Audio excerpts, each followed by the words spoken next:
friends. Thank you for joining us for another episode of Fort Worth Roots. This is a Fort Worth podcast about our community's creators. You can find us on all the streaming services, Spotify, Pandora, Podbeam, Stitcher, Apple, etc., etc. You can also get us off our website, fortworthroots.com. Shout out to our friends at squadstx.com. Boys Camping takes place down in Glen Rose, Texas. Lots of cool information about that. Check it out at squadstx.com.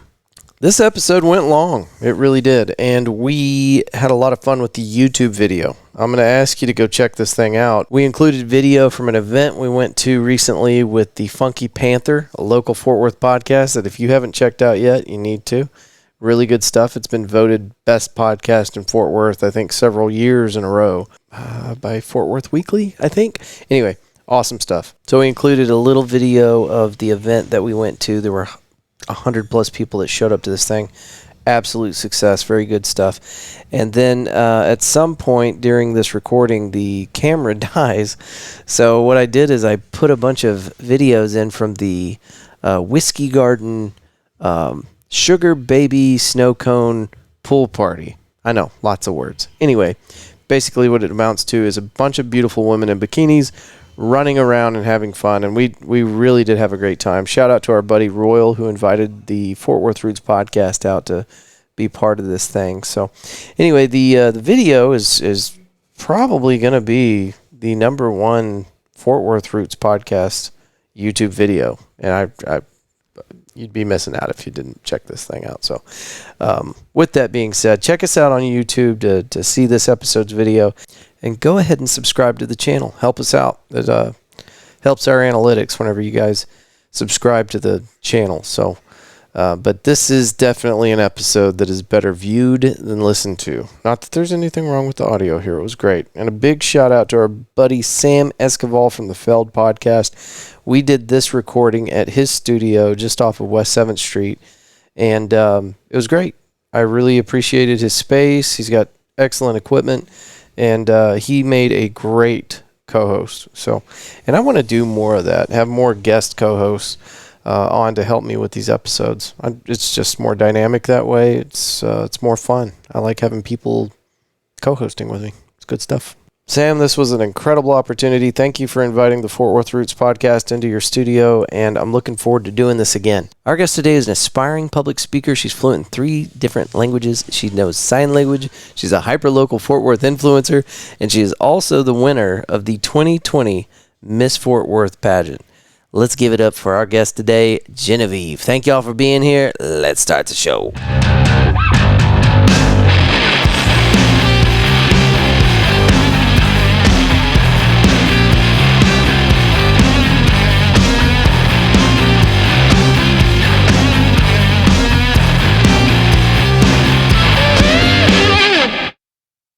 I'm sorry. Wait, you guys aren't louder with Crowder? I've got to go. Sorry. We have to fight in here. But Joe Rogan busts down a wall. Like, hey guys, I'm here. Like the Kool-Aid man? Oh yeah. That's your soundbite for the episode. Oh yeah. But I had to start by saying thank you because that is such a powerful moment that I've just started to kind of recently get exposed to because I've just been talking into a microphone and nobody has really been sending me emails back, So now that I'm going to these live events or Whiskey's the place for it. Like anything on 7th is going to be the place for it because it's all going to be that hyper local Fort Worth activity, that Fort Worth culture. And if you guys are doing like the creative community of Fort Worth in a podcast, that's definitely going to be your like niche. Yeah. But for me, for whatever reason, and you mentioned that you heard me talking about it in Paul's episode, the intro. I didn't think Whiskey Garden was going to be a demographic that listened to a podcast like Fort Worth Roots. I was dead wrong, but when I got there, I was like, you said a bunch of like 20-somethings that were recognizing your podcast, and you're like, that is not what I expected at all. No. And so, like I said, I'm just kind of dealing with this imposter syndrome, but I had to say thank you for running up and just, because you didn't have to do that. You didn't I wanted to. The second that Jeff had texted me, he's like, hey, by the way, so you and CK are hosting, but we've also got Fort Worth Roots coming out. And I was like, the podcast? And they're like, yeah, they're going to have a booth, and they're going to do kind of like, sound bites and little interviews and stuff. And I was like, I have to say hi. And he's like, yeah, it'd be kind of rude if you didn't. And I was like, no, Jeff, I listened to this podcast. Reason being, because Morgan used to teach at the same painting studio I teach at. Are you talking about Painting with a Twist on Cherry Okay. Lane? Yeah, I was telling Jerry Glenn. I was telling him that I'm doing a podcast, and he's like, "Is it Fort Worth Roots?" And I was like, "Actually, it is." And he's like, "So I know Andrew and I know Morgan, and they actually interviewed Kiki, who's one of the old artists that we used to have, and Morgan and Kiki both have some of their paintings up still in the lobby. So now one of my paintings and one of Morgan's paintings are in the lobby together, and it's like I am so excited because it's such a tiny world." And are you still working Teaching there? Yeah, Teaching there, I actually taught a class. Was it last night or the night before?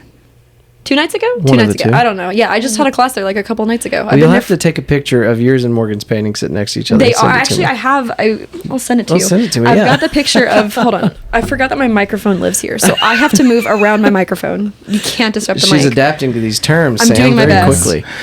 Yeah, so he had shown me. He's like, "Actually, let me show you. This is one of Morgan's paintings." And I was like, "Really? No way." Yeah, it's either Morgan's or Kiki's. I don't remember which. There's a couple. It's Morgan's. There's an M in the corner. Yeah. It's this. It's that little, truck Boy, with flowers. you know what? I know the yeah. story Let me behind see. that one. She was so stressed out about that painting. Oh, it came out so good, though. It did, yeah. But Came out so good. she'll never agree with you. Well, of course. That's what all of us say. So but if none of us. you'll send that to I me will. before you forget about it, Andrew, add that to the episode on the YouTube version. So When you're editing later and you're like, reminder to myself. I have to, or I'll forget. I get it. There's yeah. so many times that I'll be listening to one of the episodes from the past or looking at the YouTube video, and I don't put it in Damn there. it. I should have added that. I've got to Yep. get better at that. So has the episode started, Andrew? Oh yeah. We've been going. We haven't done Genevieve, introductions or anything. Let but that's me fine. ask you that. I was about to get into that. Tell us a little bit about who you are and where you grew up, and then obviously we talked a little bit about your name, and you know everyone that has a difficult name. Everyone always tries to give them nicknames, right? Because Yeah. it's so hard, but you've And chosen I refuse. because it makes you unique and it It makes you is. who you are. So tell me a little bit about yourself and some of the struggles that you've had with people pronouncing your name. So starting off, just right off the bat. So I'm first generation American. I come from a very, very predominantly European family. Like growing up at home, I was learning English alongside French and Dutch at the same time. So Genevieve is the actual pronunciation of my name. And that's always been very important to me. And Say of course, that again slow. Genevieve. Very beautiful. I know. My full name, get ready, you're going to love this. Genevieve Meisha Katerina Farnham is my Wow. full name. And yeah, it's very So European. Genevieve, in a way, is It's the Americanized. It's a like the short English version. version of a French name. There's an accent in the middle. It's an accent grave that nobody adds, but it changes the pronunciation of the I and the E. Yeah, I saw that. It was like a Yeah. Yeah. And I actually just recently started doing that. I realized it was on my birth certificate, and I was like, I've never signed my name with the accent before. And I was like, just a little spice to add on top of an already spicy name. Let's do it. But my family was all predominantly Europe, so I grew up with this name.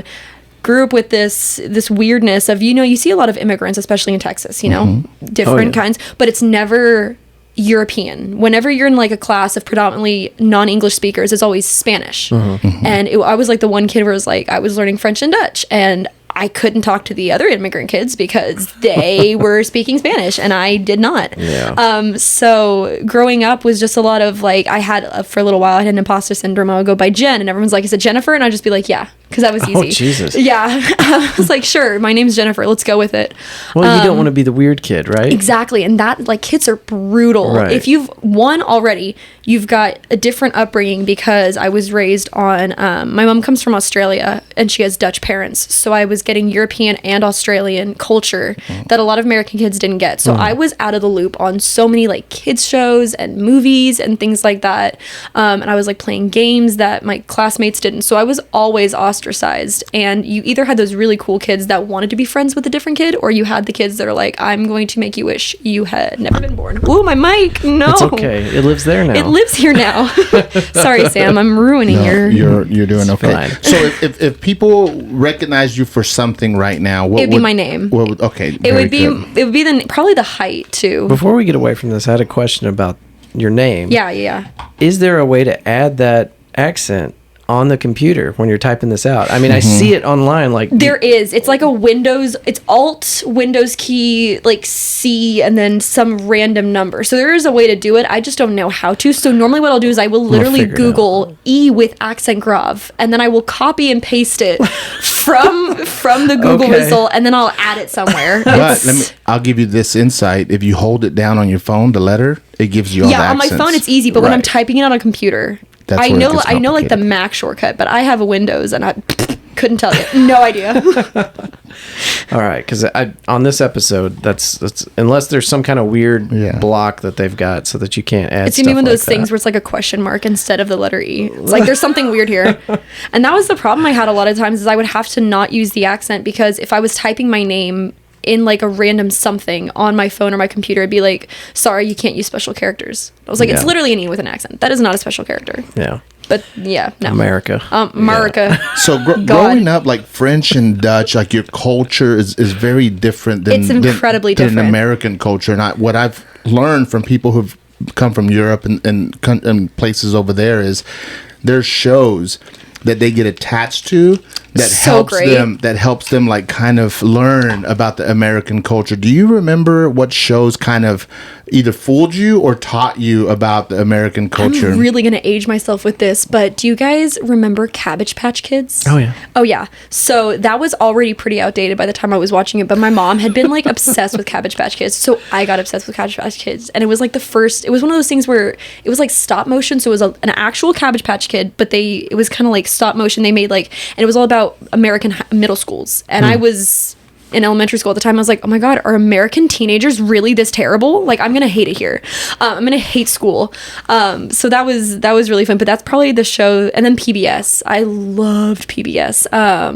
All of those shows, there was some that were like they were all different cultures. So you'd have one that was about these Chinese cats that grew up with like the emperor. I think that was called Mayu, I don't know, but that was really cool. But I was predominantly on Australian TV shows. There was one called Bananas in Pajamas.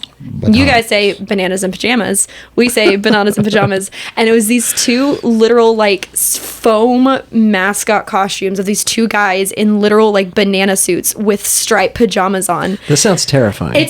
Hold on, I have got a picture for you. I will send you another photo for you to add to the YouTube version of this Send later. me all the photos. It's literally so terrifying. These guys were, I don't know, like 6'5" with these costumes on. Maybe this is a good Halloween costume idea. You guys need to do this. It might be Make cool. it happen. Make it happen. If you really want to terrify someone, And do you'll it. be the Bananas in only one. pajamas. You'll That be the gets only it. one in on And the it had joke, like a terrible theme song too. It was like bananas in pajamas are coming down the stairs. Oh, okay, so it's meant to be Bananas in terrifying. pajamas it was so scary. Hold on. And then now in the day, But look at this. Look at what I dealt with. This was what I grew up. This is what I had to deal with. So for those of you that are not looking at the YouTube video where I'm going to add this, it's exactly what she's describing. It's foam bananas in gray and blue striped pajamas. And I mean, the backdrop kind of looks like it was filmed next to Mr. Rogers. Yes, very Right. similar. Very It was very like 80s stagey. kind of house where it like looks like a house, but it's also obviously a stage. And like their sidekicks were a bunch of these like, look how terrifying these bears are. They had little teddy bears.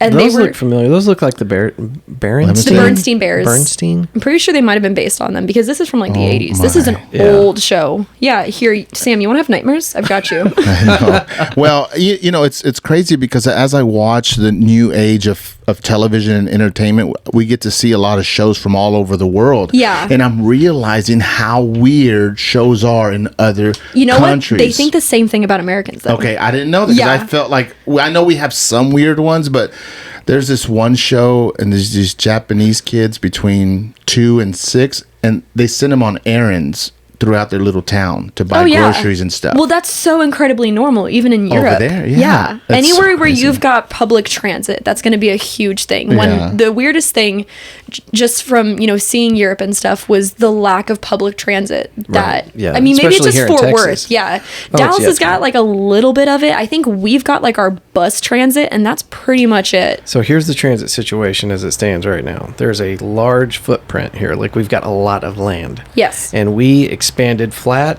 and wide. Yep. We went all over the place. Yep. If you go to somewhere like Portland, Oregon, you're going to see a lot of light rail. And it's very effective, and it's the way we should all live our lives. I was just in New York City, and that's how I felt. I was like, I love it here. This reminds me right. of the London Tube. This reminds me of the bullet train throughout Holland. Like, this makes more sense to me. But Texas, we don't have it. Like, we have a train, kind of, Yeah. but it goes to, like, maybe 7 stops. And they are trying to expand on the light rail system in Fort Worth, and there's more connections now than there were 5 years ago in between Fort Worth and Dallas and the airports and things like that. And they're putting them up as fast as they can because everybody knows that's the best way.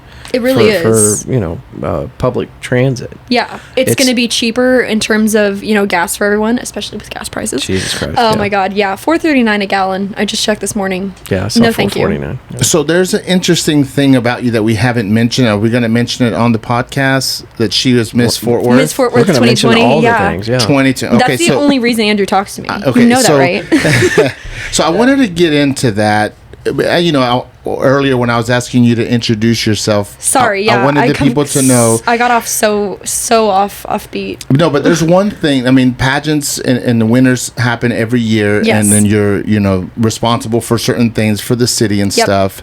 But yours is unique in the sense that it happened during COVID. Correct. And so you bring something new to the table. I don't know how it was, but I want to just know a little bit about what led up to pageantry. Is that how you say it? Yes, it is. And then how did you end up in that final pageant, and then you got or lack thereof. And just to clarify before we jump into the whole thing, I was trying to do some research, and it looked like it was with an organization called Infinity. Yes. So the Infinity it's still part of the Miss Universe world. Okay. Mm-hmm. Their emphasis is more on charity though. Okay. So every pageant contestant has a charity that they work with or a nonprofit that they work with. And normally what would happen during the season is, so start off the way the pageant works. Mm-hmm. It's like a little bracket essentially. You start off as sometimes it's by city depending on population, and then sometimes it's by county. So if each city is too small to have its own Miss something, they'll do it by county. Okay. Thankfully, Tarrant County is huge. Right. So you've got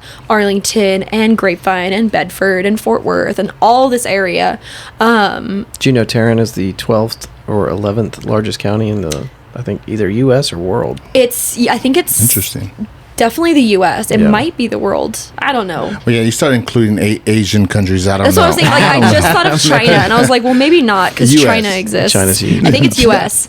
It's also one of the best to live in terms of zip codes and everything. Is Tarrant County? I'm not quite sure, but what was it? Was it Bedford?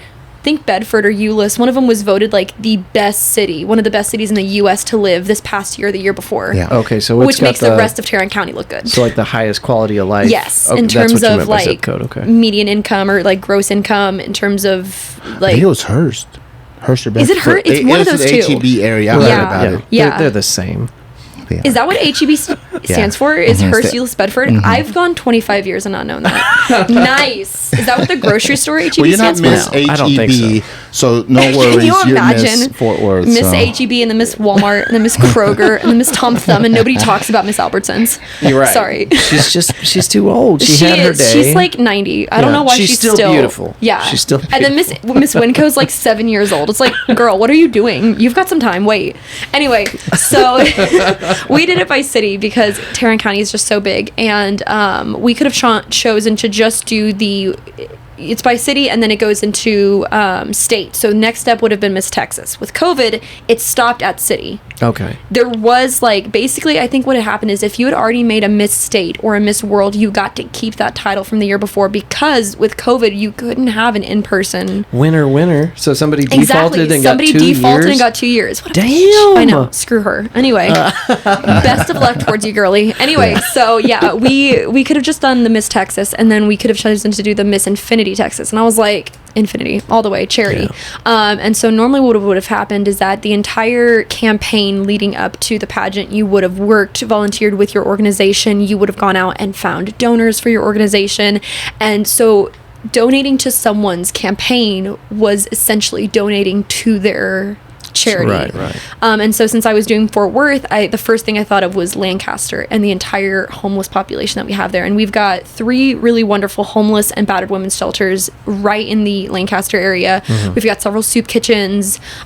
We've got what's called Safe Haven, which is technically in Fort Worth, but it's off on the skirts. But that's for a lot of times homeless children or kind of problematic teenagers who are only problematic because they don't have a good home life. Mm-hmm. And so that's everything I chose to do. At the same time, I was really interested in the Polaris Project, which fights, I don't know if you've heard of it. It's a nonprofit private organization that helps fight human trafficking all across the country. They're kind of the ones who do, like, they work with CIA and FBI for sting operations once they found that there is a house full of human victims.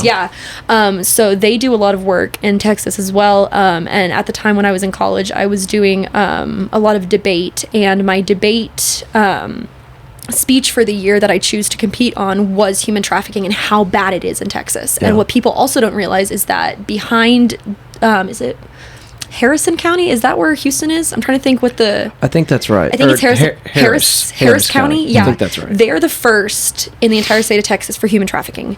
Yeah. Tarrant County is number 2. Denton County is number 3. Because we're on the I-35 corridor. We're on the I-35 corridor. We've also got a lot of malls and a lot of schools. Malls is a huge hunting ground. So what'll happen is that once you've been in human trafficking for so long, obviously you've got Stockholm Syndrome. You're just trying to survive at this point. So a lot of times girls will get better treatment if they find new girls or boys. It could be either. So in shopping malls, it's really easy. So if you're ever... PSA for anybody of a certain demographic, that it's going to be really easy for you to be a human trafficking victim. If you're ever in a mall, either by yourself or with another friend of a like demographic, and you've got a random girl or a random guy coming into the dressing room saying, I think you'd look really good in this. Hold on. What they're doing is they're saying they're trying to make friends, so you trust them. But then what they're doing is they're going out to 2 guys outside the dressing room saying, this room, girl by herself.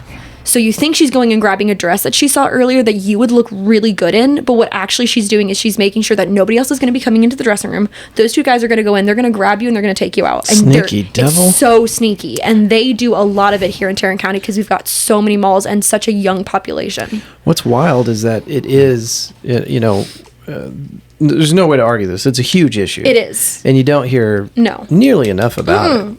So not until it's someone you know. And there's some big celebrities that get up there and shout as loud as they can. And Ashton Kutcher did a lot of it. He's the first one that comes to mind. Yeah. Kurt Cobain did a lot of it too before he died. I think the guy from The Office.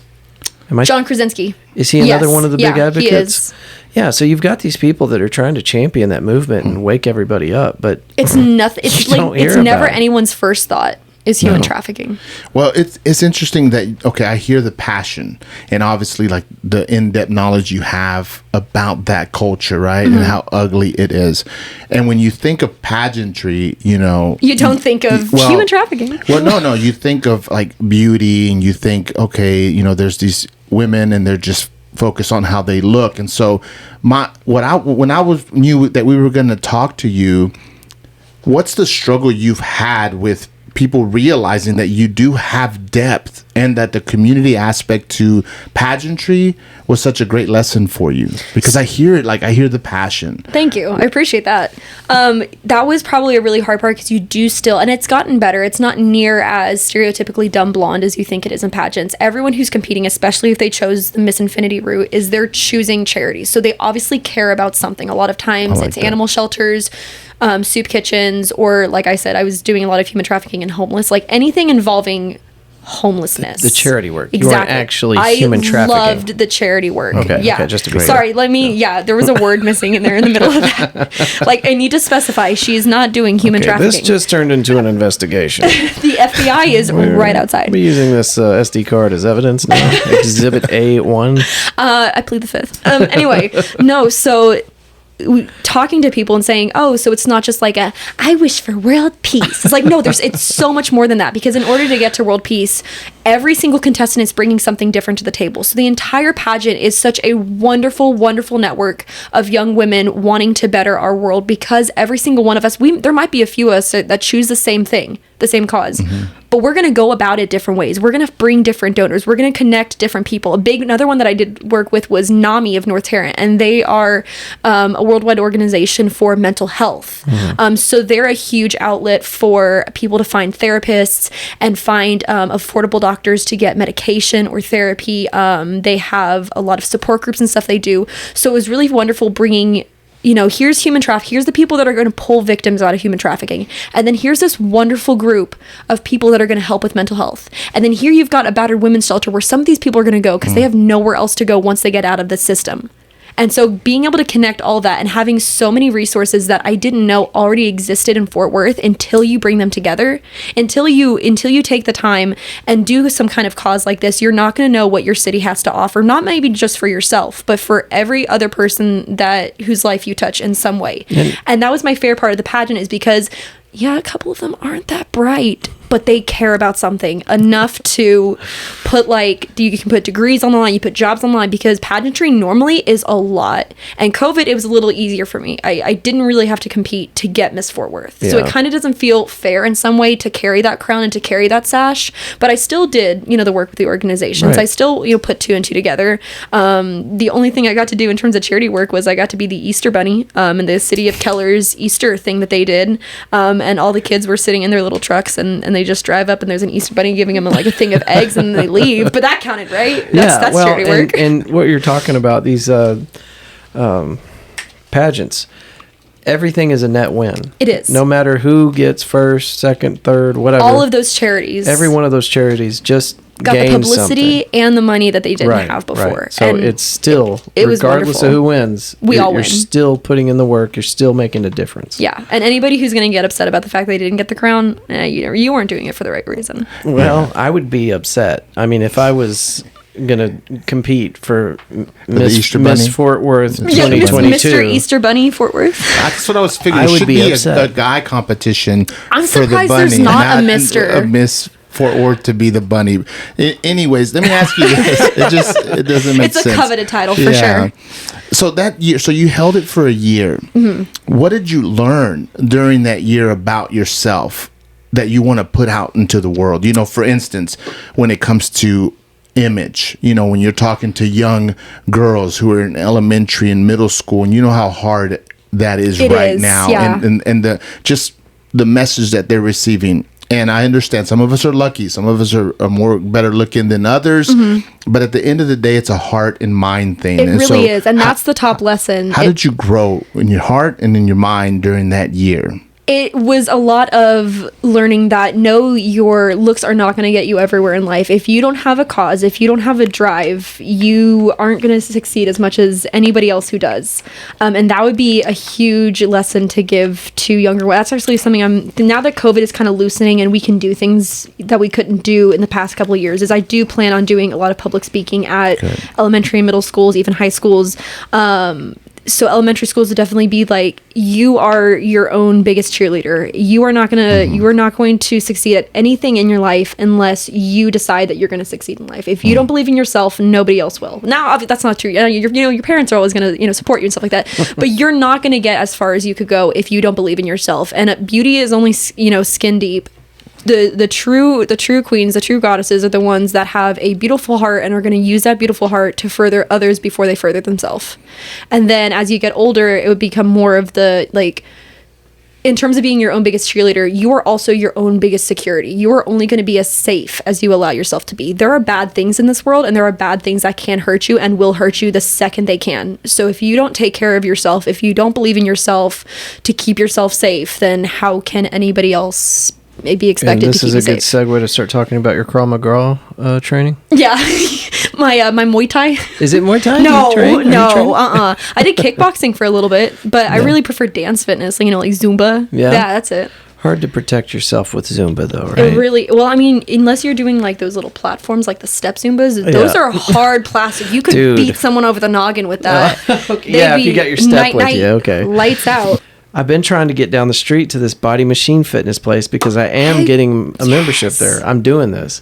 So we were talking about aerobics classes and how big of an ass kicker they are. Yes. I'm really worried about my first couple of sessions at this place because it's going to be terrible. They're going to knock you on your ass and wait for you to stand back up. In case you got to throw up, don't be in the middle because the first few are always hard. So I'm not going to eat for a week before I don't go. think so that's I don't a good throw idea. up. Yeah. For anyone listening to this, He is not a fitness coach. Yeah, correct. There are no experts in this room except for maybe Genevieve. I'm absolutely not. No, I live predominantly on chicken dumplings and cheese pizza. Oh wow. Yeah, That's how you gained your physique. Yes. No, that's literally just the European genetics. I did nothing to deserve this body. Dylan is nodding his head because he knows. You've seen her eat like a garbage disposal? Not even that. Like, I eat maybe like once every other day, and then when I do, it's nothing fulfilling. Yeah. I was talking to my mom earlier. I was like, I think I'm gonna cut out meat. And she's like, okay. And then we went to this Japanese grocery store, and I found these like stupid little chocolate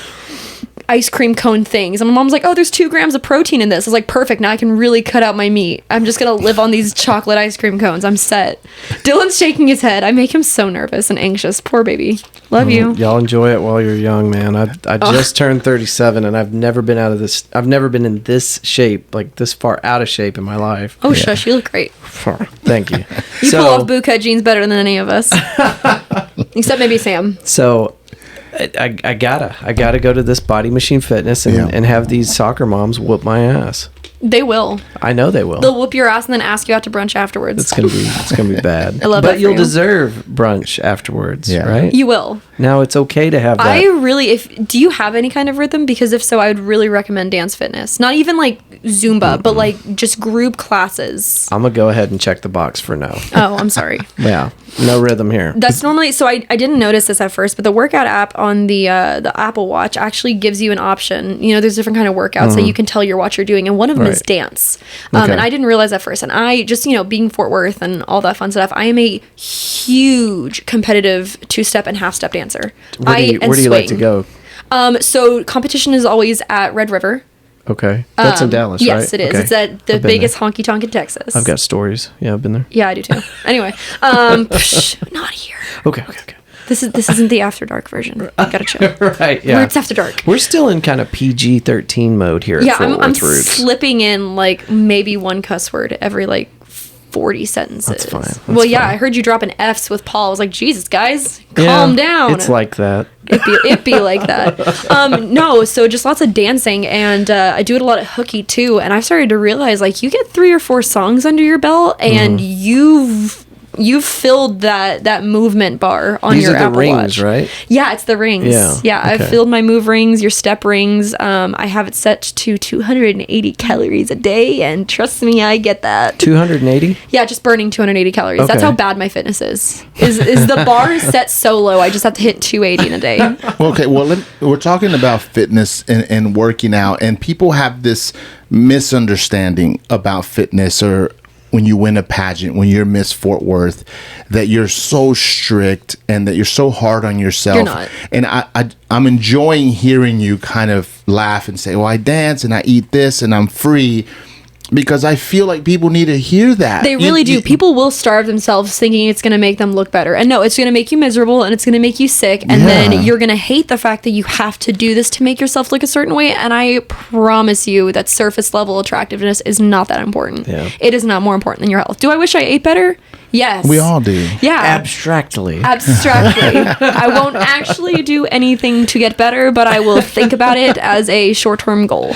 So it would be cool. Whenever you speak at schools, you said that that's one of your goals. Yes. What do you think you're going to focus on? Is it going to be like young girls' image? Is it going to be like... It depends on the age range. Like I said earlier, if it's elementary school, it's all going to be about believing in yourself. I love it. Middle school is a lot of times just in terms of, the female psyche, and when you're growing into your own brain. Middle school is the worst period in a young man and a young woman's life. Yeah. Also nowadays, with things being more open, that's when a lot of young people are going to come into their sexuality and their gender preferences a lot easier. So elementary school would be believing yourself. Middle school would be being yourself, being free to be yourself, confidence being the most important. And then high school is probably when it would be into, okay, now you've developed the skills and tools to know yourself. This is how to keep yourself safe. So it's going to be a little bit more adult as it comes in high school, because it's high school age range men and women that have the most likelihood of being, a victim of human trafficking. So maybe I missed it earlier. Correct me if I did, but are you taking steps towards public speaking in schools and things like that? That's definitely a next step for me. Well, What I mean is, are you preparing for that now? Have you set anything up? So my middle school that I went to, Northridge Middle School in North Richland Hills, Texas, their principal used to be my history teacher, and I got to see him this past year.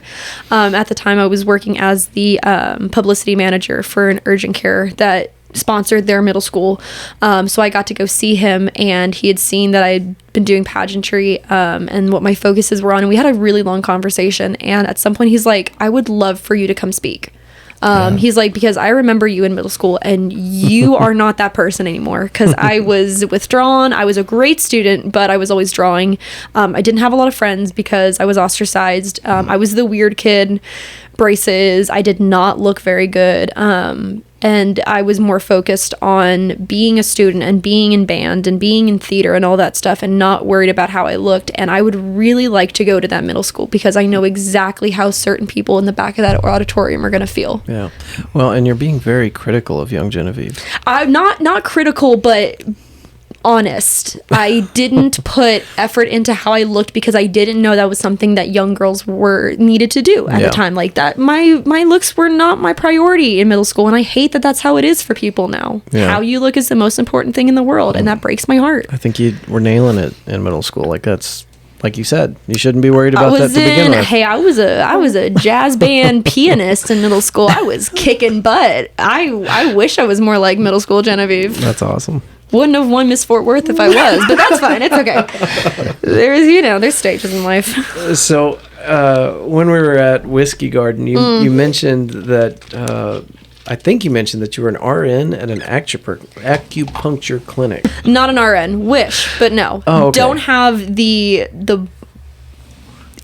discipline to actually get a nursing degree. No, I'm a medical scribe, medical assistant, and medical receptionist at an acupuncture clinic, but I just quit as of yesterday. Oh, wow. Toxic work environment. Okay. If you have a toxic work environment, you don't need it. Quit your job. Find something better. Are y'all fans of The Office? Yes, absolutely. Do you remember? That's what she said. You know, he got in so much trouble for that. Yep. And they said, dude, you need to stop. Michael Scott, you need to sign this. He's like having an aneurysm where he's like trying not to say it so bad for the entire meeting. And he's like, but they forced him to sign a sheet. And so he signed it. And then at the end, he goes, I signed Daffy Duck. And, that's true. That's a good point. I forgot about that. The dinosaur reminds me of it. Anyways, my favorite's he just walked out and he's like, I declare bankruptcy. It's like, no, Michael, that's not how you do it. It's like, I'm literally declaring it. This is how it works. It's like, no, Michael, that's not how it works. Actually, to file for bankruptcy, it's actually really expensive.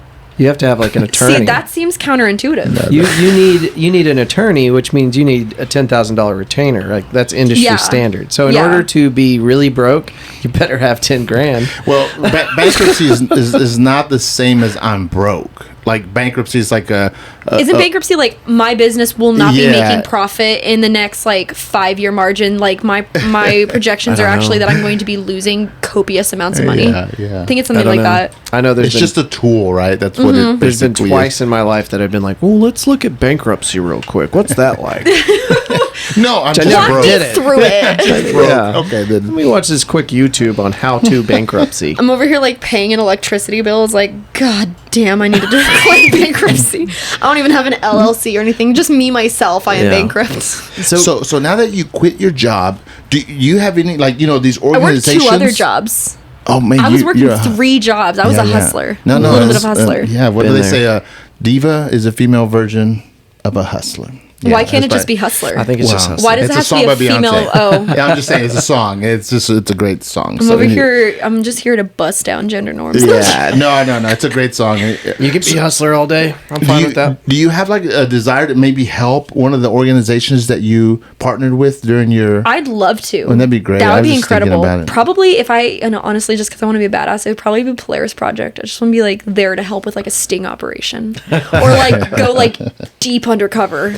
Well, I've been running into an issue trying to reach out to these local organizations like this because I want to give them time and get their message out there and learn more about these charities. But every time I reach out to a local charity, it's not like I'm getting the door slammed in my face, but it's like getting that dial tone. I'm really having trouble. You need to talk to NAMI. So yeah, if you've got an inside, I do. The head of the Tarrant County, or like the Fort Worth branch, I have her phone number. I will give it to you. Yeah. Gross, but many years ago, dated an influencer. He did a lot of mental health work, and then that's how I met Nami, and then he was out of the picture, and then me and the Nami stayed friends, and I actually used them a little bit for just like online support groups for, you know, different mental illnesses or like different life experiences, and it is a wonderful wagon wheel of, or like a hub of different things. So you should definitely talk to them, because they definitely have a message, and they definitely will sit down and tell you their message. Yeah, mental illness outreach is pretty important for obvious reasons to me. And also, like, podcasts are a huge relaxation tool for people. So if you're listening to a podcast and they happen to mention something to do with like mental health resources, double whammy. You've got them. Okay. We'll have to look into that. You mentioned French and Dutch earlier. Yes. I just thought about this. How many languages do you know? So French and Dutch are both conversational for sure. English is fluent. I'm also conversational in American Sign Language. Very cool. So what's the one thing that you learned or struggle with language? Like, now that you speak English all the time, do you think in English? Do you think in French, Dutch? It depends on the situation. So sometimes when I'm really tired, Dylan's seen this happen a couple times, where I'll wake up and I say something that is not in English. He's nodding. He's like, yep. It's like some of the words, or if I get really mad, I tend to cuss in French or Dutch because it just sounds so much cooler than cussing in English. Or if I get really, really mad. So like I said, my mom's Australian, so I've got a tiny little bit of this, like an Australian accent that comes out when I get really angry, and everything's like, I fucking this and I fucking that, just that kind of thing. So the hardest part now is just like, I'm so embedded in these Germanic and Latin based languages that I really wanted to learn like Greek or Russian or Japanese, and now I can't because the language structure is just so different. Really? I say that right now. I literally got a message from a friend. I'm doing a music video with him next week, and he just sent me a message in Dutch because he just found out today I speak Dutch. We're having a good time. What did he say? So he just asked me, hey, are you busy later to call? In Dutch. It's heb je hem gewand. Gewand. Yeah. I'm glad you're here to translate, because I wouldn't listen to the Fort Worth Roots podcast. I know it's a little long, but say it in Dutch or French, whatever you feel more comfortable with. I just want to see what it sounds like. She's going to need just a second. Okay, everybody breathe. Hold on, I don't know if I know the word. Take a sip of your coffee if you're in your car. Yeah. And this is ASMR. No, I'm just kidding. Let's see. I don't know if I know the French word for podcast. Let me hold on. I'm just going to Google. Yeah, some words do not have. I think it just might be podcast with a French accent. Because with this, like speaking Spanish, some words just don't translate. Yeah, they don't. You just say the English. Especially like these newer words. I know the French have podcasts. Do you know the French word for podcast? No, I just know that the French do have a podcast. Oh, yeah. Audio à la demande. So basically like on-demand audio. So, écoutez le Fort Worth Roots audio à la demande. That's going to be that. That's your soundbite. I just thought I'd give that to you. Not the oh yeah from Kool-Aid Man. That was the soundbite that earlier. Could be another one. We can have multiple soundbites. This is an ADHD brain podcast. That's exactly right. Yeah. Paul was a little bit more like on a path. There was a little bit more of a path with him. Well, and so each episode is totally different in that regard based on the guest. Yeah. Because some people, like Paul, you know, they're running in a straight line. Detail oriented. And I would try to bring us off course, and Paul would bring us right back. Yep. Like I said, I was listening to it this morning. I was like, dude, chill out. Like, just talk about yourself for a minute. He's such an interesting guy. And he's like, I want to tell you about my studio. Yeah. Well, and we're both amazed with his studio. Like, he's extremely passionate about it, and I was blown away whenever I saw it for the first time. Yeah, you were there. Yeah. I haven't gotten to see the new one yet. I saw, so he was talking about the old one he had before COVID. I've seen that one. Like, the one where it was like this tiny, like, little, like, you could fit maybe 2 chairs in his little cubicle thing. It was tiny. So what episode was that? That was 81? 81. Yeah. For you? Paul That Rogers. was on yours? Uh-huh. Yeah, it was the one he just did a few days ago. Yeah. He's the owner of Nexum Creative Media. Yep. I'm going to be using his infinity wall for my headshot soon. Yeah. Very and I were just texting about that, yeah. Let me ask you something. If if your boyfriend or if you had to describe yourself, Fiance. Fiance. I'm going to correct you real quick. Yeah. There's a ring and everything. How do you say it in French? Let me see. Fiance. Is This that- isn't my actual engagement ring. So my engagement ring, one of the diamonds fell out, and we had used a little. Congratulations. Yeah, thank you. We had used a little Etsy local. Fiance/bodyguard. Interesting. Yeah. Just the corner guy. He's just the corner. He's Yeah, the one yeah. who just takes pictures of me Hold when it I do down. something cool. He keeps me sane. No, one of the diamonds fell out, and since it was a little Etsy jeweler, we have not found someone to repair it yet. Y'all found the diamond, right? Yes, actually, that's good. so funny. So the diamond had fallen out. I was heartbroken. He was literally telling me we can buy an identical one, and I'm crying my eyes out because it's not the same thing. And then like we cleaned the entire house. Just, you know, you have to do that, and we had vacuumed the bathroom and everything. And then one day he's just like walking through the bathroom, and he's like, "Babe, I just stepped on broken glass," because I prefer raw diamonds. I don't want cut diamonds. I like that they're when they're raw because they're all unique and you know, original. And I was like, let me see that. And because I was trying to think, what did I break? What glass did I break recently? I was like, Dylan, that's the diamond from my engagement ring. And he's like, how? We vacuumed the floor like 4 times. Just ended up in between your toes. Or on the ball of his foot, like sticking out of his foot. That was really fun. Oh, did it penetrate your skin? No, not completely, but it was like a little indent, like stuck in there. Yeah. Oh, damn. Yeah, he just stepped on it, and he's like, you know what, broken glass, let's do it. Fun time for me. And it happened to be the engagement ring, so now it's like sitting in the ring, but like I said, one of those little spokes or rungs is missing. Yeah. So it just wiggles so much. So sorry to get off on No, that. it's okay. How would your fiance or you say what now? Yeah, what defines you if people described you like in 3 to 4 words? Are you like, because you're funny, you're laughing a lot in this interview. I'm just wondering, do people describe you as A literal like just- crackhead energy minus the crack. yeah. You've got a lot of energy. Probably that. Probably lots of energy, enthusiastic, weirdly optimistic for no. I don't know, Dylan. How would you describe me in 4 words? Yeah, that sounds right. I would say Not a good answer, bro. highly Thank you. intelligent, Oh, thank you. That's, highly energetic, and you got this third one. You know what's coming. well, I was going to say very motivated. I love it. What's the 4th one now?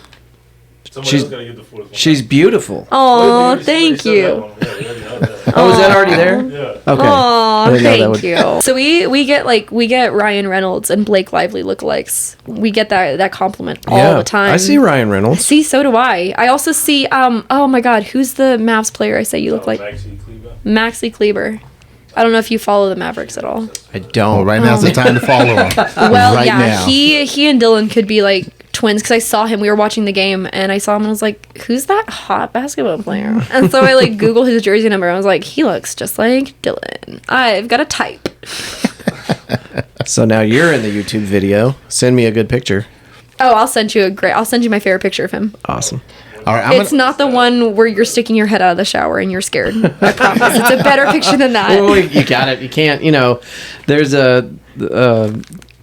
don't know what you'd call it, but like a principle to building a movie. Yeah, if you mention something, it must be added. You never show the gun unless it's gonna get fired. True. So now we got to see the scared Yeah. face out of the shower. I don't even know what this is. I don't know if I might have deleted that photo. I don't know. Probably did. I think it's one where because we have a cat who's very vocal and he likes to stand outside the shower and make sure the cat's safe. What's baby's name? Baby's name Bellhop. Bellhop. Okay. Bellhop, yeah. Got a little servant running around. Well, actually, the Bellhop was his. I wanted to name him Castilian Quesadilla. Or You told Quesadilla me Castilian. this. I did tell I you remember this. that. And then there was 7 names I wanted to give this cat. And he's like, that reminds me of the Bellhop in Sweet Life of Zach and Cody, like the Hispanic thing. Like, nobody calls blah, blah, blah, blah, blah, blah, blah, blah. Yeah, something like that. A liar. And they're like, no one has the time. And he's like, let's just name the cat Bellhop because he's got 8 names. It's like, perfect. And it's stuck. So the photo is Dylan like sticking his head out of the shower and the cat's like in front of the shower like screaming at him. And I was in the That's bedroom funny. taking a picture of it. I don't have a good relationship with cats. Like I'm not a Why? cat person because You know all what the that cats means? we had when we were kids were assholes. It means you're a piece of shit. If Aw. animals don't like you, it means you're a piece of shit. No, I'm just I didn't kidding. say cats don't like me. I'm saying we had cats that were assholes. Oh, so I love now dogs. you have an evasion towards cats. Yo, yeah. 100%. You haven't met Bellhop. And I saw this terrible movie when I was a kid, and this cat like got in someone's throat and like suffocated Are you / okay? gutted them from the insides. Sam, what's he talking about? It took me Yeah, it these- took me from age like 8 or 9 until age 25, 26 or 35, 36. So a very long time to find this old, shitty-ass movie, and I have since forgotten the name of it. But there's a movie where this cat is just killing people, and they hire a hitman. Hitman comes in. Hitman gets killed by the cat. Yeah, the owner leaves. The owner's like, good luck, and he leaves. And then the hitman gets killed by this cat. And I mean, he's shooting at it. Is it like demonic possessed cat? Yeah, there's some kind of evilness about this cat. See, that's starting to remind me of Car and Rubber. You remember those movies? I remember Rubber, about the tire, right? Yeah, the tire demonic tire that just vibrates and people explode. Dude, God, I love that movie. That is the best movie ever made. Car is very similar. Car is oh my God, what kind of car is it? I'm gonna hate myself for this. It's not a Firebird, but it's like a 1969 like Firebird or something. It's like just this black car, and it just goes around like running people over. That's not the name of the movie, is it? Yeah, it's Car. It's called Car. Because there's another. Do you know what I'm talking about? No, I don't know what. I just saw it on Facebook earlier, and I forgot it existed. There's another one with a woman's name. Christine. Is that it, Christine? And it's about a car that kills people. Red, convertible one. Yeah. Something like that. Yeah, so that's one movie is Christine. Is that the one I'm talking about? That can't be it. Maybe. Duel? No, that's not it. There's definitely one I'm thinking of where it's called Car. Sam, have you seen Rubber? No. Oh my God, dude, it's so good. It's on one of the streaming services right now. It was on Netflix and they took it down. They took it off damn. Netflix. I know, it was Why'd so they take good. it off? Probably because it had a 1-star rating. Of course it had a 1-star rating. It also had like a 12% on Rotten Tomatoes. Yeah, well, those people are idiots. Don't ever look at the Rotten Tomatoes. Movie critics said... If you were to make a movie about yourself, what genre would it be? Who would play you and who would... Tragedy. It would be a tragedy. No, it would be a Shakespearean tragedy. Oh God. Well, that would make you her brother then, I think. Wait.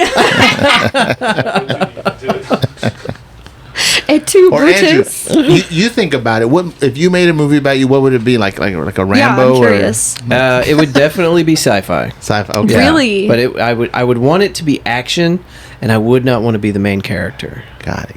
I'm picking up like Tron vibes, like early. Hell yeah. Okay. Not That's Tron great. Legacy, but Tron. Yeah. The original one. The original one. Mm-hmm. Respect. No. That's the highest compliment I've ever gotten. Wow. Yeah. How about you, Genevieve? I think honestly it would probably have to be historical fiction, just because that's my favorite. So I would put it my life, but I'd make it like 300 years in the past. Okay. Yeah, and I would probably I'd probably cast Margot Robbie to play me. I'd watch that. Yeah. That'd be dope. I would love that, because think about it, like Genevieve's a very old name. You could absolutely have an 1800s movie entitled Genevieve. No, and that's her real name. And it'd be That's her Margot real Robbie. Margot Robbie. Yeah, exactly. See, that'd be cool. All right, Sam. Yeah. What, your turn? No, you don't get to ask my know I question. can. No, hold on. Wait a minute. We already hashed this out. I'm the host of the show. Yeah. This is Andrew's show, bud. What's the question? What movie? What movie would you genre tell about your life? And what who genre? would you cast? Oh, Andrew, you didn't answer that either. Who would you cast as? Well, Brad Pitt would be me, obviously. No, I'm trying to think. There's someone you actually... like him? I know who I look like. Edward Norton. I see it, That's but I could who- also that's- see Mark Wahlberg with a beard. Okay, I'll take that. Yeah. Marky Mark. Marky Mark. I like Vanilla Sky.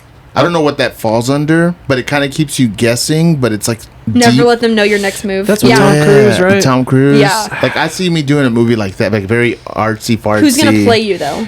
Tom Cruise would play me. Wow, that would make sense. I don't know, but that's what. Oh my God, who's the guy? He always plays like a freaking scary badass. He's got super long hair. Oh, is he Danny something? No, I was thinking Danny of Mission. Trevino. Trevino? God, Is that who I'm thinking of? The really scary dude. Like this. Like on James Bond. Machete. He's in He's Machete. like one guy. Like, hold on. Is it Machete? I don't know. Danny Trevino. Machete. Is that who I'm thinking of? Was he on I think that's right. Danny. on James Bond? It's definitely last name Trevino. Oh, No, okay. Danny Trejo. Yeah, Danny Trejo. This guy. I'd cast him as you. Especially if you're doing like a Vanilla Sky-esque. Can you imagine like that Dude, juxtaposition? I mean, Sam is way too jovial. That's what I'm saying. It would be so Jovial. funny. Jovial. He's Jovial. so crazy. He's Spell so scary jovial. looking. I'm gonna just start with No, the J. I'm gonna stick I with Tom believe. Cruise. It actually believes with the. It Blame actually says Sam. the G. I'm sorry. That's what I'm gonna stick I don't with. believe you. I'm kidding. Jovial. All right, so now we need to move in some more information about you. Oh God, nothing interesting. Well, so another thing that whenever you said this, I was like, I got to get her on the show. We got to talk about this. But you're part of a group of people that really promote the shit out of You're 7th talking Street. Party on 7th. Yeah, there's actually 2 sister groups. There's Party on 7th, that's a bunch of guys. And then there's Fort Worth Forever, that's kind of founded by a bunch of girls. And so it is the entire, what I didn't realize, because when I first started going out places, it was stockyards, because that was my style of dancing. And also that's where you can get in at 18 and not 21. Right. And then I went to 7th a few times, then COVID hit, and then everyone was talking about 7th Street. I didn't understand it. All my TCU friends would be talking about it and all that stuff. And I was like, let's try 7th Street. So pre-COVID, you'd never really done any hanging out on 7th? Pre-COVID, I wasn't over 21, so I couldn't. Okay. I turned 21. You can do this. I can't do this. It's When did I turn 21? Was it 2018? 18 or 19 is what I'm gathering. No, not that young. Thank you. I think it was 2017. I don't know. All I know is that I knew that 7th Street was predominantly over 21-year-olds. Right. So I hadn't started going yet. But then I did, and I realized, what a culture it is. In stockyards, people know each other, man. That's fucking Bobby Rick riding a horse backwards, drinking a Busch Light. Everyone knows that. Or, Horseback Jesus or something. Everyone knows that guy. But 7th Street, all the bartenders know each other, and then all the security guys know each other, and every single regular knows each other, and all these bars collaborate with each other.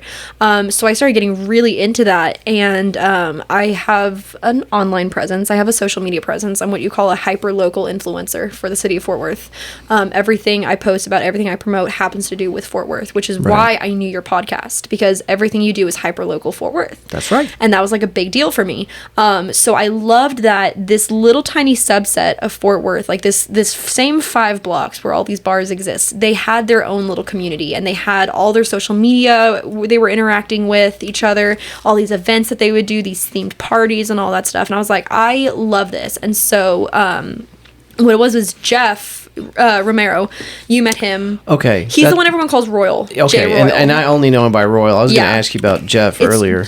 Blonde. Yeah. I know hat. Royal. Yeah, He's good Royal. dude. Royal. He's good people. I was talking to him today about you. Really? Yeah. I'm sure he said all terrible things. He said you were going to do a great...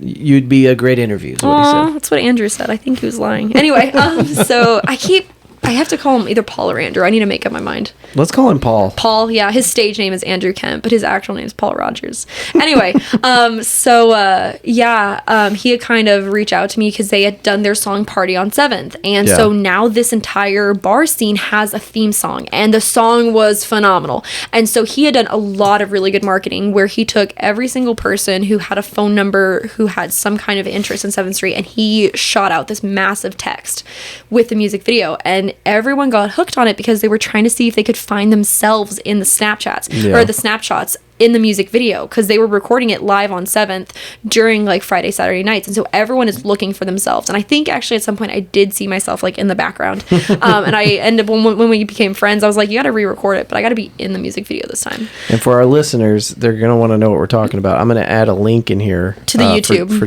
Jeff or Royal Romero's video. It's really cool. It's very well done. That's what made this happen, because I found that music video and I was like, this is so damn cool. Yeah, so I had never seen seen something like this for a bar scene. Yeah. I've been to so many bar scenes in so many different places and stuff that I've never seen a community like they have on 7th. Right. And so I was like, I want to be a part of this. And so I offered, promoting it on my platforms where I have a lot of my followers and my influence is local. So I was like, let's put this out here. And I've had so many of my friends that had never been to 7th before that are now big 7th people. And a lot of my followers will tag me when they're out on 7th and stuff. It's like, this is working. This is happening. This makes me happy. So he had asked me to be a moderator for the Facebook group, and I am, and I love that. It's so much fun. I got to host my first party with CK. That was who you met at Whiskey Gardens. Yep. And CK then as daddy. CK is daddy, exactly. You saw that on Facebook. I don't know who CK is, but he's daddy. Yeah. CK Sanders, it's you. It's actually so funny. The girl who posted that is my coworker at Reservoir. No shit. So because I knew this group, it made it really easy for me, because I've always, since I got into 7th Street, I've always wanted to work on 7th, because I've got 7 years bartending experience. Okay. And I was like, I need to work on 7th. I've worked in stockyards. That was crap.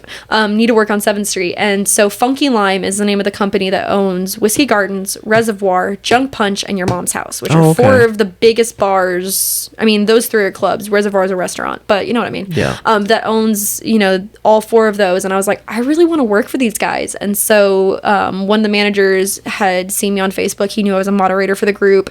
They had seen me posting before. A few of them already followed me on like Instagram and Snapchat and Facebook. And so it was really easy for me to go in and be able to get a job. And now I get to be a part of the 7th Street. And that made the Miss Fort Worth scene so much more exciting for me, because it's really nice to represent a city.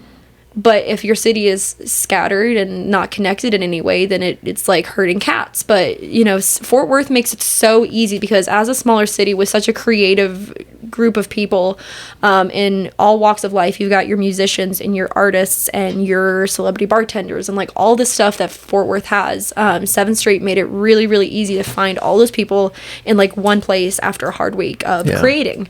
So that's been so much fun. And that's why I was so excited when you guys were coming out to the whiskey party, because at some point he changed the flyer and he had added me to the flyer and he added Fort Worth Roots podcast to the flyer. And we were both the additions to the same flyer. Yeah. And I was like, the podcast is coming? And he's like, yeah. He's like, don't scare them though. I was like, I'm gonna be very excited, so I might scare them with my enthusiasm. And then by the time I saw that y'all were setting up, I saw it when you guys first got there, but I didn't want to overload y'all. So by the time I actually did get over to talk to y'all, I was already like 8 shots in. I don't know if you remember. I was lost count. He lost count. He ended up having like $120 tab on my card. That was so much fun. But we had a really good time. But by the time I saw y'all, I was like, gone. You were fine. You did not act an ass. But Yay. What was really difficult for me is I had several people, including Jeff Royal, coming up to me and like, hey, let me get you a drink. Let me buy you a shot. Let's that's take what drinks. 7th is. And I decided that May was going to be the no alcohol That's month. the worst month to do it. I have no idea. I just picked one. That's why that's the month we have bar crawls and stuff, like Mayfest. We'll have more, I'm sure. Well, next May, you're not allowed to not drink. Okay. So, as a hyper local influencer, I haven't heard that. And then you're whipping us back into shape. So. Yeah. It seems like you're studying Fort Worth. You're seeing it from a different point of view. What do you think Fort Worth is doing good to promote Fort Worth, and what do you think Fort Worth can do better to promote Fort Worth as a city? So I think something that really helps Fort Worth is that it's not like Dallas, where it's just so big and there's so much in Dallas. What I love about Fort Worth is that, for me, cities have always been better if you've got one central hub, like, for example, downtown, and then everything in Fort Worth is expanding out of downtown. Yeah. So it feels like a very organized city. Like, physically, it is so easy to feel like you're in the middle of Fort Worth, because you literally are. Sundance is in the middle of everything. That's actually where I met Dylan, was in Sundance. No shit. So it's a very special place to me. And then you've got these like on different, little spokes of the same wheel. You've got Stockyards up here, you've got 7th Street down there, right next door you've got Magnolia. So I think that they've really, really hooked onto the fact that like we're a very organized city. Let's make this a thing. And so you've got your little areas that all work in part with the same city, and it makes it so easy to feel like you're a part of it. What I think they could do better is that I think Fort Worth needs to realize just how many creative people they've got going. I know we've got things like the Main Street Art Festival, we've got Arts Goggle, we've got all that stuff. I know we've got different groups that come together and do music videos and artists coming together and things like that. But I wish that we had an entire citywide something where we pulled 7th and Stockyards and Magnolia and Southside. For the creators. Yeah, for the creators. Well, you know who has to put that together? You do. We do. You're in charge. We have to put it. Let's do it. I'm not kidding. We have to. Now bring the water. Network with other creators, and we have to put it together. I'm so glad you said that, because actually there's a project that I just had the idea to do a couple nights ago on 7th Street, and I was like, literally, like, I would love to work on this with Andrew, because I think it'd be really cool. I want to do a Fort Worth calendar. Cool. Yeah. Different things, different people for different months and stuff. Because like in June you've got the rodeo, so like for the month of June you've got a huge, like a big entire thing of just the really important people of the rodeo, and then like maybe their famous longhorn that they've got down there, or like the maze or something.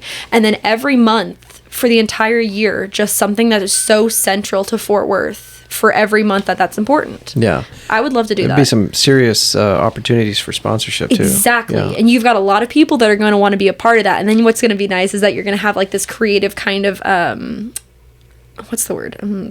English is Energy? hard. Not energy. No, creative, Influx? friendly competition Yeah. of all these different groups that are going to be like, well, we're really special for this month. But then you're going to have someone else like, well, we're really special for this month. I just think that'd be really, I really love it. fun. That's a great idea. Yeah. I was thinking like 2 nights, and my original plan was to do one with the bartenders on 7th Street. Like, Hell yeah. pick the 12 prettiest girls who bartend on 7th and give That's them gonna be each a difficult. page. Yeah, that's very hard. That's why I was like, maybe not.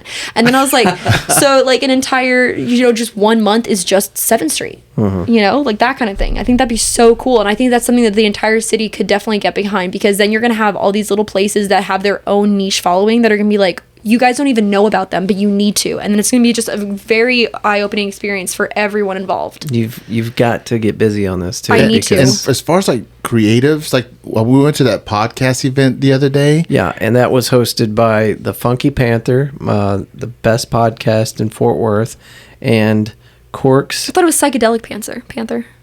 Or is that something No, else? that's you're thinking of Psychedelic Panther, the festival that we just did. Yes, that okay. was really cool. But I can't screw this up though. It's Corks. I did not want to screw this up because I was listening to the Funky Panther podcast today, and they were being very awesome and talking about this event that we all got to go to. It was the Kempton Harper. This was an event by Corks in Cowtown. It's a local podcast, and the Funky Panther, and we had the opportunity to meet. I think they said there was over 100 people that showed up for this thing. That's and so cool. It was incredible. We got to meet so many awesome people. Help me with that. Osos golosos, but it's like osos golosos. Okay. That's how it That sounds. hurt. Listen to Right. it. That's That how it hurt. sounds. So there was that. They're There a was trip. That's all I got to say. Shout obviously out, guys. the Funky Panther was there. Thanks for the invite was Yeah. there.